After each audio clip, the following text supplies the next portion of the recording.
Hello everyone, welcome to Abhigyan Gurukul. This is me Harsh Sharma, your SS educator. हम लोगों ने last class में डेवलपमेंट स्टार्ट कर दिया था। आई होप आप लोग का थोड़ा डेवलपमेंट हो रहा होगा इस चैप्टर में। ठीक है, फर्स्ट पार्ट आप देख सकते हैं।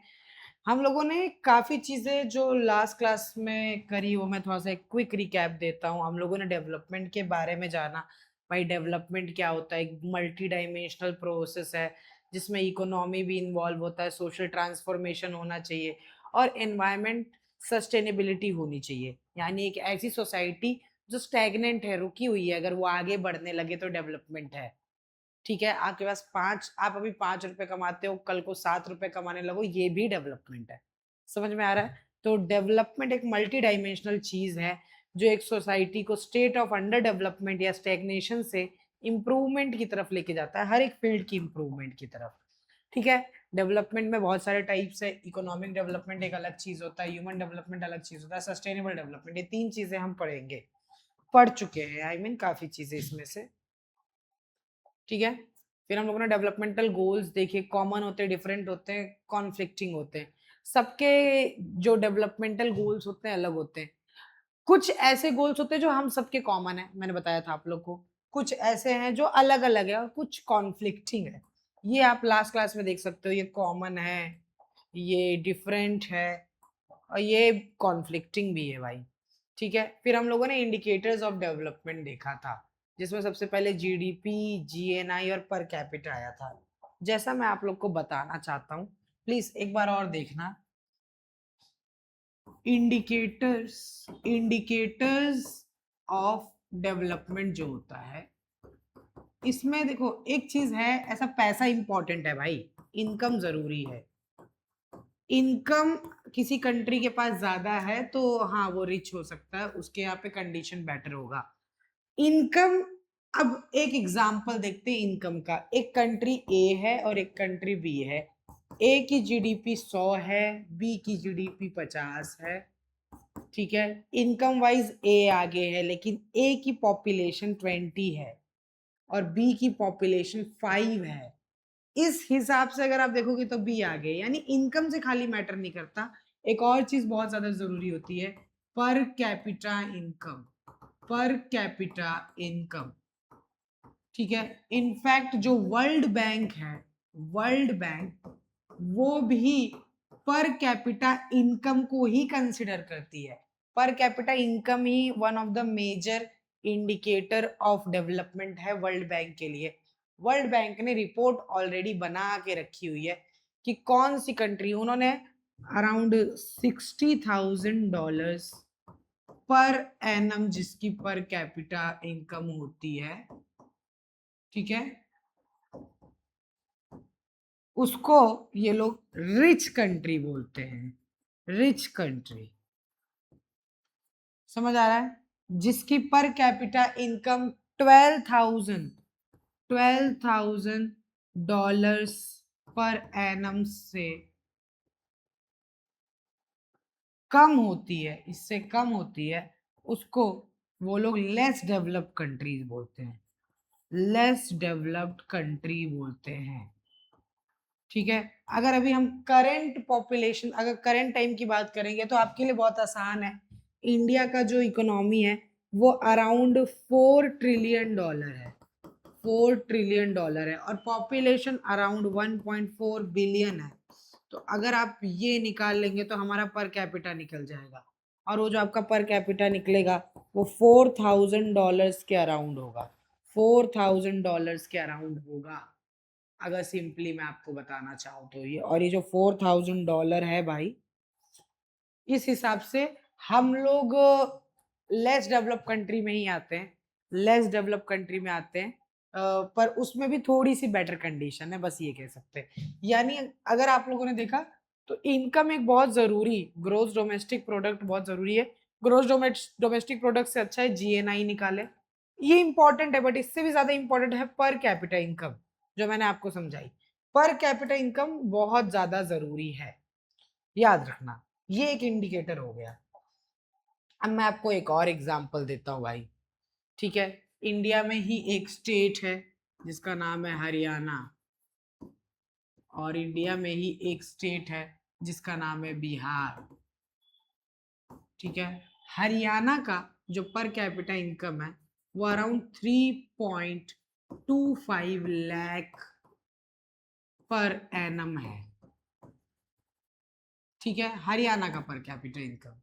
बिहार का पर capita income however is around 60,000 per annum. ठीक है, ये सब रुपीज में है। यानी हम देख सकते हैं हरियाणा का पर कैपिटा इनकम बिहार के पर कैपिटा इनकम से बहुत ज्यादा है। तो बिहार एक स्टेट है इंडिया में जिसको हम लोग पुअरली डेवलप्ड स्टेट बोलते हैं। पुअरली डेवलप्ड स्टेट या फिर अंडर डेवलप बोल सकते हैं। और वहीं पे एक और स्टेट है हरियाणा जिसकी कंडीशन काफी बेटर है पर कैपिटा के हिसाब से। हम अभी पर कैपिटा के हिसाब से क्यों, अभी तक हम लोगों ने इंडिकेटर्स में दो चीजें मेन पढ़ी हुई है। एक है जीडीपी, यानी एक को हम बोल सकते हैं इनकम, टोटल इनकम, और दूसरा पर कैपिटा इनकम, पर कैपिटा इनकम। ठीक है, ये दो बहुत इंपॉर्टेंट इंडिकेटर है भाई हमारे कंट्री के डेवलपमेंट के लिए। पर क्या खाली इतना चाहिए होता है? खाली पैसे आपके जेब में बहुत है तो बहुत जरूरी है? इनफ है? इनफ है कि और भी चीजें चाहिए होती है? ठीक है, देखते हैं वो हम लोग आगे सेक्शन में देखते हैं। अदर इंडिकेटर्स ऑफ डेवलपमेंट एक बहुत जरूरी चीज है। पहले क्या होता था ना, बहुत आसान था कंट्री का डेवलपमेंट नापना। बोलते थे यूएस तुम्हारे पास कितना पैसा है, अच्छा 20 ट्रिलियन, तुम सबसे रिचेस्ट हो, तुम सबसे डेवलप्ड हो, ऐसा बोला। लेकिन भाई यूएस के अंदर भी अपनी अलग अलग प्रॉब्लम निकल के आई। बोले चाइना तुम्हारा कितना इनकम है, सर 18 ट्रिलियन, तो तुम भी काफी रिच हो, तुम भी डेवलप्ड हुए। खाली इनकम देखते थे, पर कैपिटा देखते थे। लेकिन यही खाली इंडिकेटर्स नहीं होते। एक नई चीज आई थी 1990s में जिसको हम बोलते हैं human development index. Human development index ये आपके इनकम को तो देखता ही है, इनकम को तो देखता है, बट आपके यहाँ के एजुकेशन को भी देखता है, आपके यहाँ के हेल्थ कंडीशन को भी देखता है, आपके यहाँ पे लाइफ कैसी जी रहे हैं लोग वो भी देखता है।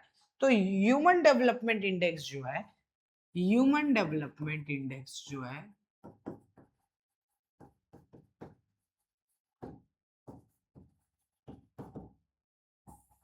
ये एक रिपोर्ट निकालता है जिसको ह्यूमन डेवलपमेंट रिपोर्ट बोलते हैं, HDR। ठीक है, हर साल ये रिपोर्ट निकाली जाती है और इसमें सारे कंट्रीज को रैंकिंग देते हैं सारी चीजें चेक करके। क्या क्या चीजें चेक करते हैं सर? तीन मेन चीजें चेक करते हैं। एक तो इनकम चेक करते हैं, भाई इनकम कितना है, जीडीपी कितना है, पर कैपिटा इनकम कितना है, ये सब चेक करते हैं। दूसरी चीज चेक करते हैं लाइफ एक्सपेक्टेंसी।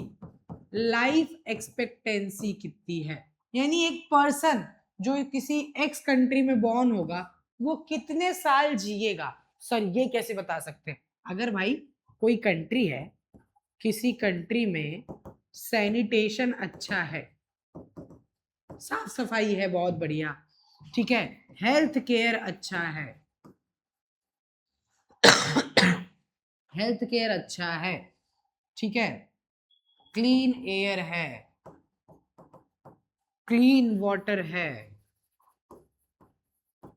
सबको फूड डिस्ट्रीब्यूशन अच्छा है, तो वहां पे ऑफकोर्स लोग ज्यादा साल जिएंगे ऐसी जगह पे।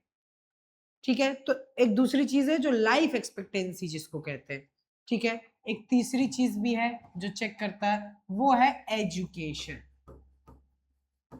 ये तीन इंपॉर्टेंट चीज है, और भी इंडिकेटर्स चेक किए जाते हैं बट ये तीन सबसे इंपॉर्टेंट है, इनकम, लाइफ एक्सपेक्टेंसी, एजुकेशन। ठीक है, ये तीन चीजों को सबसे ज्यादा चेक किया जाता है ह्यूमन डेवलपमेंट रिपोर्ट निकालने के बाद। उसके बाद ये रैंकिंग देते हैं जिसके हिसाब से काफी सालों से रैंक 1 पे नॉर्वे चल रहा है। ठीक है, काफी टाइम से रैंक 1 पे नॉर्वे चल रहा है। इंडिया का रैंक दोस्तों 130 है, और हमसे अच्छी कंडीशन है हमारे नीचे एक आइलैंड कंट्री श्रीलंका जिसका रैंक 87 है। ठीक है, और श्रीलंका की कंडीशन हमसे काफी अच्छी है इस चीज में। उनका पर कैपिटा भी हमसे अच्छा है, उनकी लाइफ एक्सपेक्टेंसी भी हमसे अच्छी है, इनफैक्ट उनका एजुकेशन भी अच्छा है। ये कैसे निकालते हैं वो थोड़ा समझने की कोशिश करते हैं। देखो सबसे पहले चीजें जो निकाली जाती है वो है infant mortality rate. Infant mortality rate, infant mortality rate, बच्चा जो 1 साल से छोटा है, नवजात शिशु जो है 1 साल से जिसकी एज कम है, वो निकाला जाता है, उसका मोर्टेलिटी रेट निकाला जाता है। भाई इससे क्या होगा सर, इन्फेंट मोर्टेलिटी रेट से क्या होता है? अगर आपकी कंट्री में हेल्थ केयर अच्छा है, अगर आपके यहाँ पे न्यूट्रिशन मिलता है, तो ऐसी कंट्री में जो इन्फेंट है वो सरवाइव कर पाएगा। ये सब नहीं होता है तो इन्फेंट सरवाइव नहीं कर पाएगा। इसीलिए हम लोग सीधा इन्फेंट मोर्टेलिटी रेट ही निकाल लेते हैं ना, कि कितने इन्फेंट्स की डेथ होती है, 1000 में से कितने इन्फेंट की डेथ होती है साल भर में। एक बच्चा जो पैदा होता है वो, उसमें से कितने लोगों की डेथ होती है। अगर आपके यहाँ हेल्थ केयर खराब है तो ज्यादा लोग की डेथ होगी। तो इन्फेंट मोर्टेलिटी रेट यही होता है कि number of deaths of infants under 1 year पर 1000 लाइव बर्थ। 1000 बच्चे जो पैदा होते हैं उनमें से कितने की डेथ होती है, 1000 बच्चे जो पैदा होते हैं 1 साल के अंदर, उसमें से कितने की डेथ हो जाती है, वो आपका इन्फेंट मोर्टेलिटी रेट होगा। अगर ये इन्फेंट मोर्टेलिटी रेट आपका 5 के अंदर है, 10 के अंदर है 1000 में से, देन इट्स गुड। बट अगर आपका ये इन्फेंट मोर्टेलिटी रेट काफी आगे जाता है, 100 तक जाता है, 50 के ऊपर भी जाता है, देन आपके यहाँ का हेल्थ केयर ज्यादा अच्छा नहीं है, याद रखना। ठीक है। दूसरी चीज है लिटरेसी रेट। एजुकेशन बहुत ज्यादा जरूरी होता है। अब भाई लिटरेसी रेट क्या होता है? लिटरेसी रेट समझने की कोशिश करना। अगर किसी की एज 15 ईयर्स से ज्यादा है, वो पढ़ सकता है, लिख सकता है, बोल सकता है कोई भी लैंग्वेज, वो इंडिया में कहलाता है लिटरेट। ठीक है। और लिटरेसी रेट बहुत ज्यादा जरूरी है। अगर एक कंट्री में लिटरेसी रेट हाई होगी तो आप वहां पे देख सकते हो अनएम्प्लॉयमेंट कम होगा, वहां की पॉपुलेशन एक क्वालिटी पॉपुलेशन कहलाएगी और वो ओवरऑल डेवलपमेंट में पार्टिसिपेट करती है।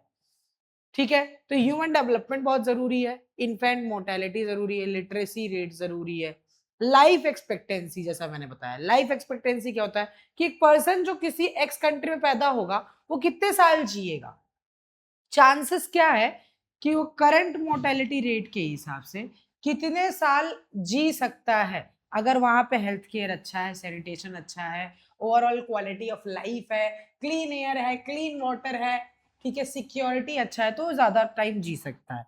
तो लाइफ एक्सपेक्टेंसी भी एक मेजर है। मैं आपको बता देता हूँ, खाली इनकम से नहीं होता, ये अदर मेजर्स भी बहुत ज्यादा जरूरी है।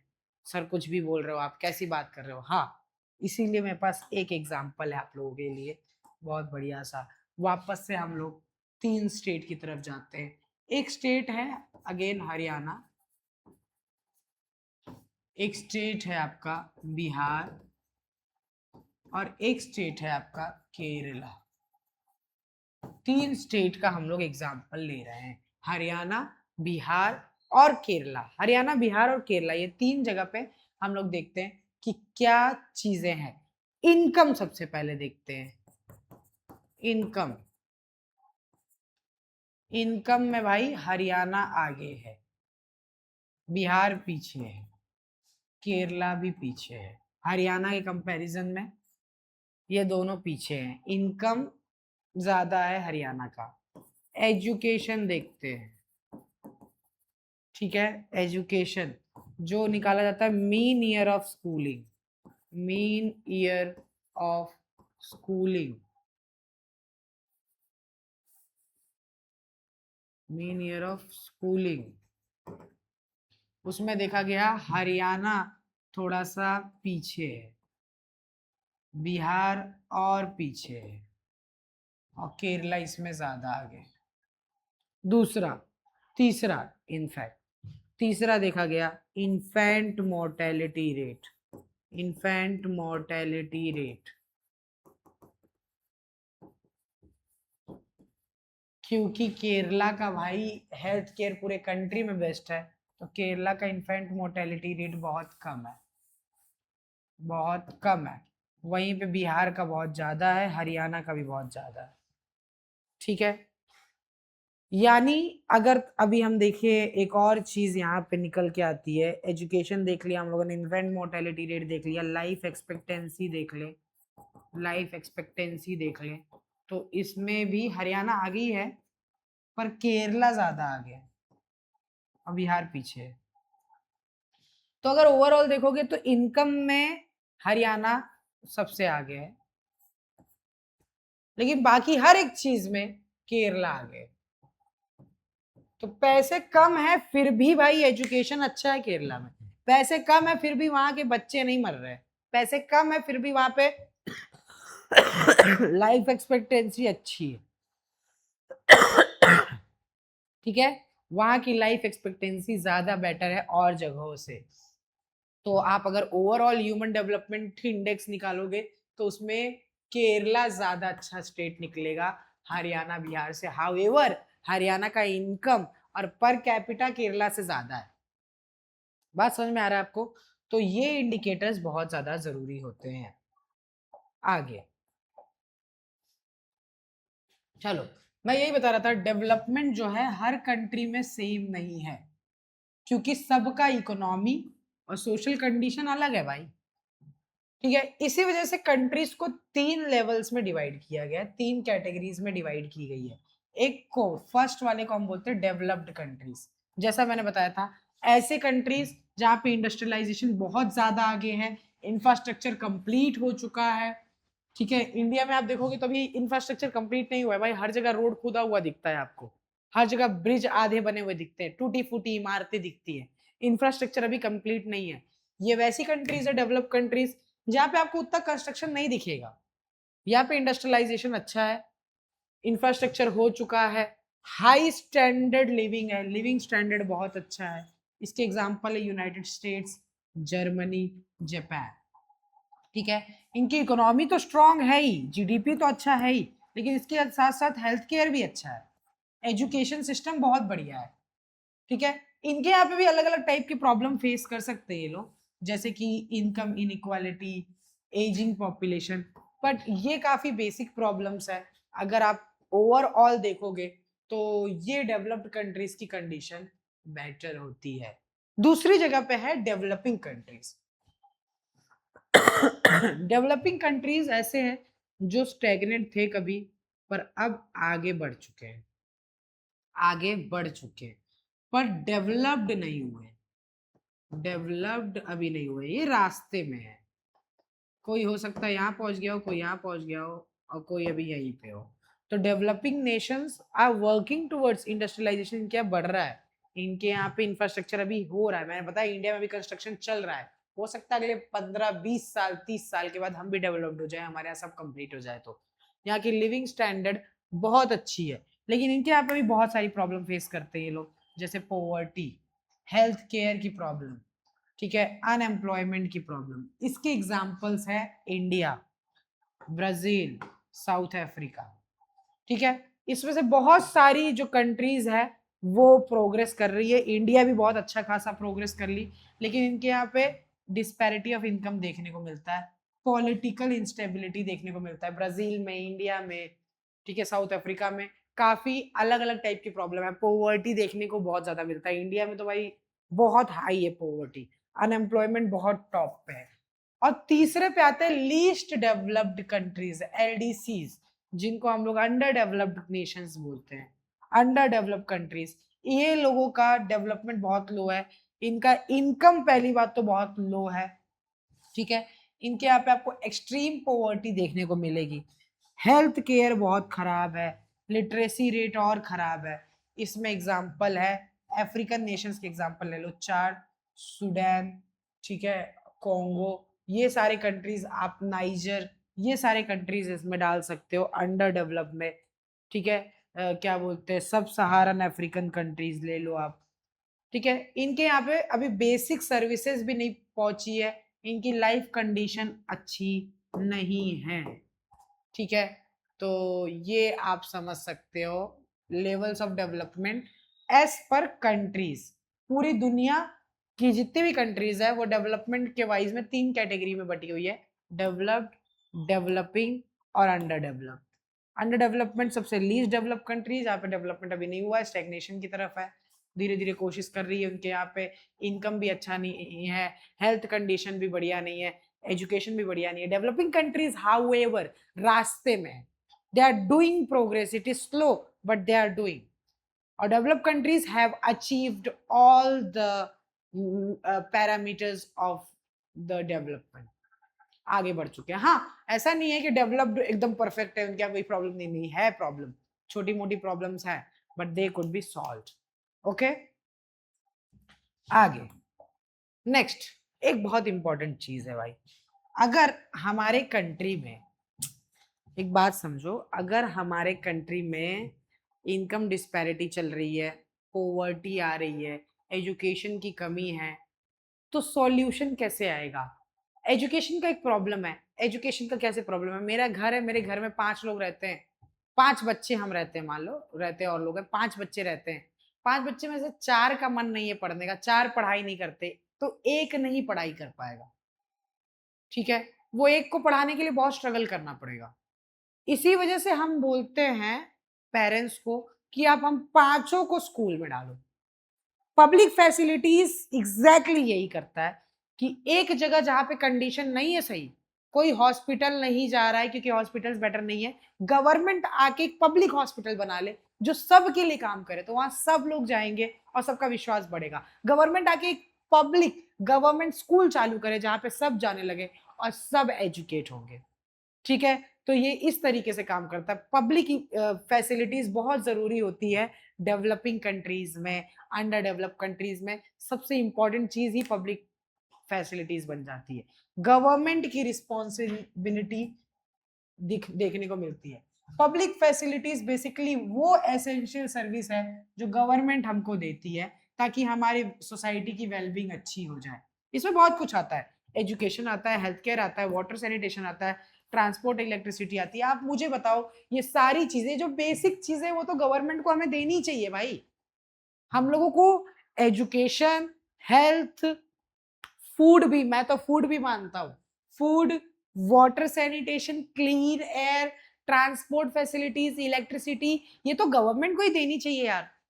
ये गवर्नमेंट अगर हमें प्रोवाइड करेगी तो ज्यादातर लोगों के पास यार बेसिक फैसिलिटीज तो होगी. और जब बेसिक फैसिलिटीज आपके पास होगी तो हम लोग एक्सट्रीम पॉवर्टी को हटा सकते हैं, एक्सट्रीम पॉवर्टी को इरेडिकेट कर लेंगे. ठीक है, और एक्सट्रीम पॉवर्टी एक बार ठीक होगी तो हम धीरे धीरे आगे बढ़ पाएंगे. वो पुअर लोग जिनके पास फूड नहीं है, जिनके पास सैनिटेशन नहीं है, इलेक्ट्रिसिटी नहीं है, ये सब देने के बाद वो लोग भी तो अपना प्रोग्रेस करेंगे ना भाई. वो भी एजुकेट होंगे, वो भी आगे बढ़ेंगे. सो पब्लिक फैसिलिटीज बहुत जरूरी होती है. प्लीज समझने की कोशिश करना. एजुकेशन गवर्नमेंट को फ्री बनाना चाहिए. फ्री नहीं बना सकते तो अफोर्डेबल बनाना चाहिए. ठीक है, उसमें रूल्स बनाओ कि कोई हाई फीस नहीं ले सकता. भाई अभी देखो स्कूल की फीस ही 2.5 लाख होती है. तो एजुकेशन की तरफ एक्सेस होगा, ज्यादा लोग एजुकेट हो पाएंगे, सारे बच्चे. ठीक है, जो लो इनकम बैकग्राउंड से भी आते हैं वो लोग भी पढ़ाई कर पाएंगे अगर गवर्नमेंट एजुकेशन को अफोर्डेबल बनाती है. तो अफोर्डेबल बनाती है. क्या गवर्नमेंट के लिए बहुत हार्ड है? प्राइवेट स्कूल्स भी गवर्नमेंट से परमिशन लेती है स्कूल बनाने के लिए. गवर्नमेंट प्राइवेट स्कूल से टैक्स नहीं लेता है. आप समझो इस बात को. कल को गवर्नमेंट आए बोले तुम यार इस अमाउंट के आगे फीस नहीं बढ़ा सकते, हर एक स्कूल का जो सर्टिफिकेट देता है सीबीएसई वो चेक करे और बोले तुम इस अमाउंट से आगे फीस नहीं बढ़ा सकते, फीस को कंट्रोल करे, अफोर्डेबल करे, तो भाई लो इनकम बैकग्राउंड के भी बच्चे पढ़ाई कर पाएंगे. गवर्नमेंट स्कूल्स को और बेटर बढ़ाओ, बनाओ. गवर्नमेंट स्कूल्स में सीट्स बढ़ाओ. गवर्नमेंट स्कूल्स अभी हमारे कंट्री में इतना इनफ नहीं है कि सारे बच्चे वहीं पे पढ़ाई कर ले. ठीक है, उनका नंबर बढ़ाना पड़ेगा हमें. और जब तक नंबर नहीं बढ़ाता, प्राइवेट स्कूल है भाई, उन्हें कंट्रोल करो, अफोर्डेबल बनाओ. पॉसिबल है ये कर पाना. Health care, next thing is health care. ठीक है, गवर्नमेंट को क्लिनिक्स खोलनी चाहिए, गवर्नमेंट को गवर्नमेंट हॉस्पिटल्स खोलने चाहिए. खोले हुए हैं, ऐसा मना नहीं कर रहा हूँ. ठीक है, लेकिन अभी भी बहुत ज्यादा प्रॉब्लम है. एक डेटा बताता है कि एक डॉक्टर के ऊपर इंडिया में, एक डॉक्टर के ऊपर इंडिया में अराउंड 15 लाख पॉपुलेशन है. यानी कम गवर्नमेंट डॉक्टर्स है जो इंडिया में काम कर रहे हैं, कम गवर्नमेंट हॉस्पिटल्स है. गवर्नमेंट हॉस्पिटल्स बनने चाहिए, क्लिनिक्स बनने चाहिए जो मेडिकल सर्विस बनाए, रिड्यूस कॉस्ट में मेडिकल सर्विस प्रोवाइड करे. आप सोचिए कोई इंसान बीमार है, डेंगू हो रखा है, लेकिन वो हॉस्पिटल नहीं जा पा रहा क्योंकि सिर्फ पैसे बहुत ज्यादा लगेंगे. और उस चक्कर में उसकी डेथ हो जाती है, तो लाइफ एक्सपेक्टेंसी ऐसी कंट्री की नीचे होगी, क्योंकि just because he can not afford the health care, he or she may suffer, may die in fact. तो government must provide health care free या फिर affordable. At least you try to make it affordable. People will go and take the services. Next, water government को provide करना चाहिए. Sanitation, ये public sanitation भाई, road साफ सफाई जितने हैं, ब्रिजेस की साफ सफाई, ये सारी चीजें बहुत ज्यादा जरूरी है. ठीक है, ये होना ही चाहिए. सैनिटेशन अगर नहीं होगा, आप सोचो एक ऐसी जगह बस्ती है जहाँ पे बच्चे ऐसे ही सोए होते हैं, ऐसे ही घर होते हैं, वहां से नाली जा रही है, नाली खुली हुई है, उससे मच्छर आएंगे, उससे कीटाणु आएंगे, बीमार होगा, इन्फेंट मोर्टेलिटी रेट गिरेगी. तो ये भी गवर्नमेंट की ही, ये भी पब्लिक फैसिलिटीज के अंदर ही आना चाहिए. वाटर फैसिलिटी हमें प्रोवाइड होनी चाहिए, वाटर भी हमें एक्सेसिबल होना चाहिए, फ्री या अफोर्डेबल रेट में. और वो वाटर भी क्लीन ड्रिंकिंग वाटर होना चाहिए, सेफ ड्रिंकिंग वाटर होना चाहिए, प्रॉपर सैनिटेशन मिलना चाहिए. इसके अलावा ट्रांसपोर्ट की फैसिलिटीज, इलेक्ट्रिसिटी की फैसिलिटीज गवर्नमेंट प्रोवाइड करती है हमको. क्या बोलते हैं, गवर्नमेंट बस सर्विसेज होती है, ट्रेन गवर्नमेंट सर्विसेज होती है, फ्लाइट में भी उतना गवर्नमेंट का रोल नहीं है, लेकिन फिर भी ट्रांसपोर्टेशन फैसिलिटीज गवर्नमेंट प्रोवाइड करती है. बट मैं ये कह रहा हूँ कि अभी भी इनफ नहीं है, और बेटर हो सकता है. ठीक है, ट्रेन की कंडीशन आपने इंडिया में देखी हुई है, बस की कंडीशन इंडिया में आपने देखी हुई है. This can be improved, what I से. ठीक है, ट्रांसपोर्टेशन, इलेक्ट्रिसिटी, ये जो बेसिक फैसिलिटीज है भाई, आप अच्छा पब्लिक ट्रांसपोर्ट सिस्टम बनाना चाहिए, सब एक्सेस कर पाए, अफोर्डेबल बनाओ एटलीस्ट. इलेक्ट्रिसिटी सबके लिए, सबको मिलना चाहिए, कोई भी इकोनॉमिक बैकग्राउंड का हो. इससे क्या होगा, पूरे ओवरऑल सोसाइटी का डेवलपमेंट होगा भाई, ओवरऑल सोसाइटी का डेवलपमेंट होगा. अब आप बोलोगे गवर्नमेंट, आप गवर्नमेंट से क्या ले लेना चाहते हो, कितने लालची हो आप. गवर्नमेंट से ही सब कुछ ले लेना चाहते हो, एजुकेशन भी गवर्नमेंट से लेना चाहते हो, हेल्थ केयर भी लेना चाहते हो, पानी, ट्रांसपोर्ट सब गवर्नमेंट से लेना चाहते हो. पैसे दे के लो ना भाई. हाँ यार, गवर्नमेंट को हम ही पैसे देते हैं, गवर्नमेंट कहीं पे मजदूरी करके पैसे नहीं लाता. We provide money to the government.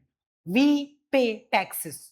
When you buy a packet of Uncle's chips, वो Uncle's chips का 18% जाता है गवर्नमेंट को. समझ आ रहा है, बिस्किट खरीदता है 5 रुपए का ना तू, 1 रुपया गवर्नमेंट को जाता है, 1.5 रुपीज गवर्नमेंट को जाता है. So don't say that. People पे टैक्सेस, डायरेक्ट हो या इनडायरेक्ट टैक्स हो, सबके पैसे जाते हैं गवर्नमेंट को. फिर गवर्नमेंट का काम है हमें पब्लिक फैसिलिटीज प्रोवाइड करने का यार. ठीक है, पब्लिक फैसिलिटीज प्रोवाइड करना गवर्नमेंट का काम है. नेक्स्ट थिंग इज अनदर, अभी तक हम लोगों ने देखा है इकोनॉमिक डेवलपमेंट, फिर हम लोगों ने देखा ह्यूमन डेवलपमेंट, अब लास्ट टॉपिक हम लोग लेके आए हैं जिसको बोलते हैं सस्टेनेबल डेवलपमेंट.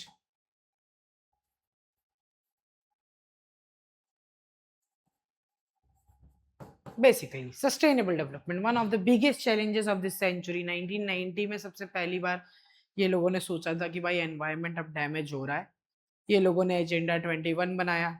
21 सेंचुरी में रिसोर्सेस को बचाने के लिए बेसिकली क्या हो रहा है, हो क्या रहा है, रिसोर्सेस का ओवर यूज हो रहा है, रिसोर्सेस खत्म हो रही है, जो कि ऐसा माना जा रहा है कि फ्यूचर जनरेशन में हमारे पास रिसोर्सेस नहीं बचेगी. और जब रिसोर्सेस नहीं बचेगी, ऐसे कंडीशन में होगा क्या, आपके पास रिसोर्सेस नहीं बचेगी, हम लोग फिर से स्टोन एज में चले जाएंगे, आपकी सारी मशीन्स यूजलेस हो जाएगी, टेक्नोलॉजी यूजलेस हो जाएगी, इलेक्ट्रिसिटी फिर से चला जाएगा. ठीक है, अगर सस्टेनेबल डेवलपमेंट नहीं किया हमने तो ग्लोबल वार्मिंग बढ़ती जा रही है. हर साल आप पूरे वर्ल्ड की टेम्परेचर देखोगे तो 2 से 3 डिग्री बढ़ती है. हर साल समर जल्दी आ रहा है, ओवर हीटिंग देखने को मिल रही है. ठीक है, इसलिए आपको डेवलपमेंट करना है, बट सस्टेनेबल वे में. भाई देखो, ये हम लोगों ने प्रोवाइड किया, एग्जाम्पल समझते हैं ना, एग्जाम्पल समझते हैं. हम लोगों ने पूछा इंडिया में हमको फूड ग्रेन्स का प्रोडक्शन बढ़ाना है, कैसे बढ़ाएंगे, कोई सॉल्यूशन देगा, कोई है सॉल्यूशन है, साइंटिस्ट बोले आप है ना एक काम करो, नए टाइप ऑफ सीड्स यूज करो। बोले ठीक है, उससे प्रोडक्शन बढ़ेगा तुम्हारा। बोले कौन से सीड्स? बोले सर HYV सीड्स। बोले ओके। बोले एक और प्रॉब्लम थी तुम्हारे कंट्री में, तुम्हारे यहाँ पे ना इरिगेशन की वजह से ज्यादा प्रोडक्शन कम होता था। सब लोग इरिगेशन के लिए बारिश पे निर्भर थे। अब बारिश बड़ा ही हमारे कंट्री में फ्लक्चुएट होता है, कभी बहुत होता है, कभी नहीं होता है, कभी बेमौसम हो जाता है। अभी कल ही हुआ है बेमौसम बारिश। तो क्या करेंगे? और HYV सीड्स को ज्यादा पानी चाहिए होता है, रिक्वायर्स मोर वाटर। तो इंडिया में उस टाइम पे जब ग्रीन रेवोल्यूशन किया गया, जब ग्रीन रेवोल्यूशन किए भाई साहब 1960s 70s में, तो इंडिया में बहुत सारे ट्यूबवेल्स बनवाए गए, वेल्स बनाए गए, इनफैक्ट प्राइवेट ट्यूबवेल्स बनवाए गए।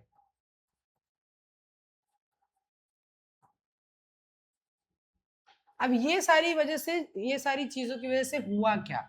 हुआ ये धीरे धीरे, और ये सबसे ज्यादा दो स्टेट में हुआ इंडिया में, हरियाणा में और पंजाब में।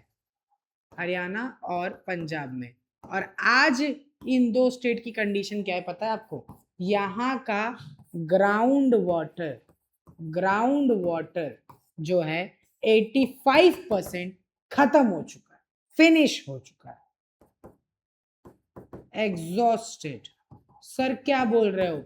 वाटर तो एक रिन्यूएबल रिसोर्स है सर, रिन्यूएबल रिसोर्स है। हाँ रिन्यूएबल है, पर रिन्यूएबिलिटी मैंने समझाई थी आप लोग को कि रिन्यूएबल होने का भी एक टाइम होता है।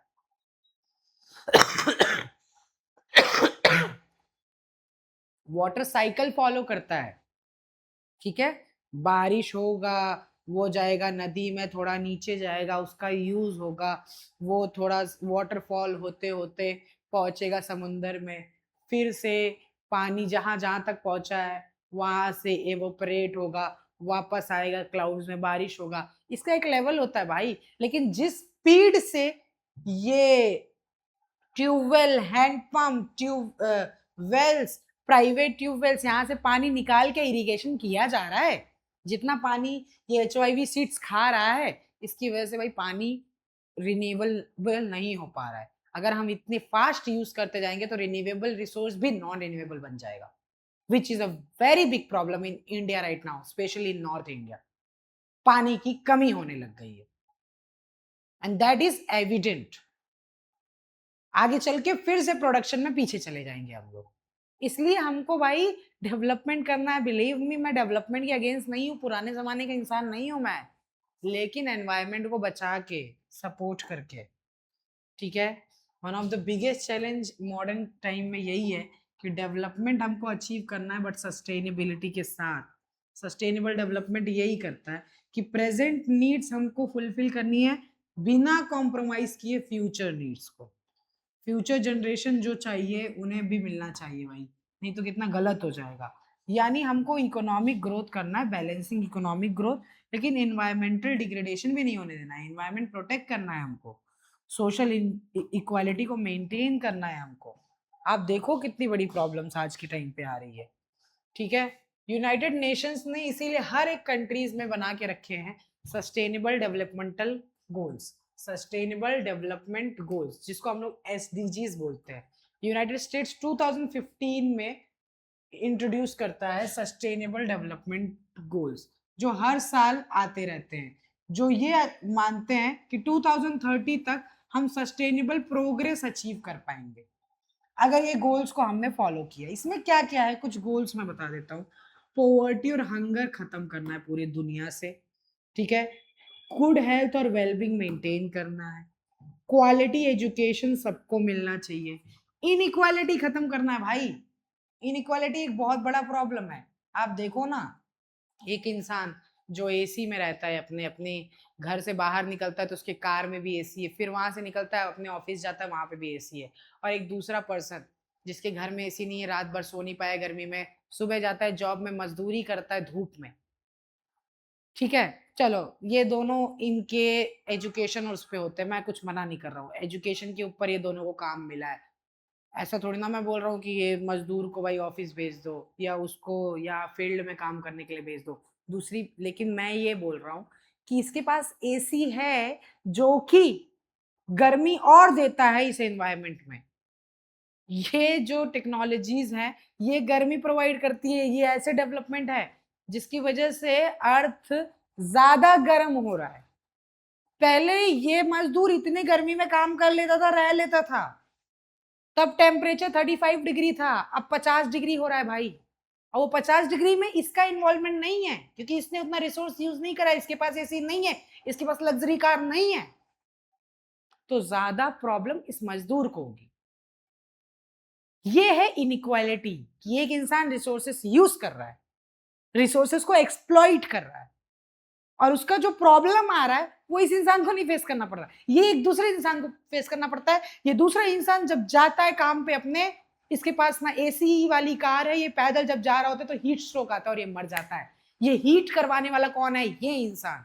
This is inequality, this is a death by inequality. Unequal distribution of resources made that person die.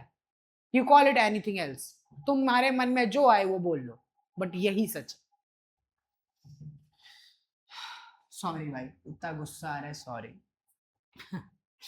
इसके अलावा क्लाइमेट चेंज को हमें कंट्रोल करना है, पूरी दुनिया में पीस एंड जस्टिस प्रोवाइड करना है। सस्टेनेबल डेवलपमेंटल गोल्स बहुत सारे, उसमें से कुछ ही हम लोगों ने यहाँ मेंशन किया है। याद रखना, डेवलपमेंट करना बहुत ज़रूरी है, एनवायरनमेंट फ्रेंडली चीज़ें बनाना बहुत ज़रूरी है, लेकिन economic growth should not come at the cost of environmental damage degradation। Environment degrade करके इकोनॉमी अगर आप कमा लिए, पेड़ काट के पैसा मिल गया, कोई फायदा नहीं है। नदी सुखा के हीरे मिल गए, कोई फायदा नहीं। ठीक है, जंगल काट के फर्नीचर बना लिया तो भाई उसमें दफन हो जाओ। This is the only solution